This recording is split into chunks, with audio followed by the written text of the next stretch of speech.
प्रचंड जनाक्रोश मोर्चा आणलेला आहे।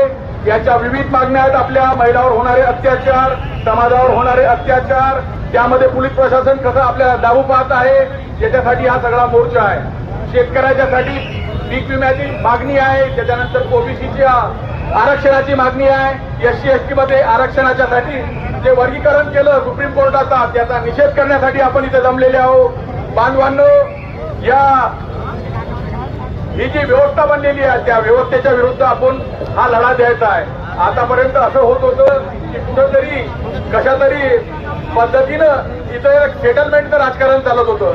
आता देवाभाऊच्या माध्यमातून इथं कुठल्याच पद्धतीची समाजाला न्याय मिळेल, समाजाला प्रत्येक घटकाच्या शेवटच्या घटकापर्यंत तो न्याय जाईल, अशी वागणूक देवाभाऊच्या युवा नेतृत्वामध्ये होणार आहे।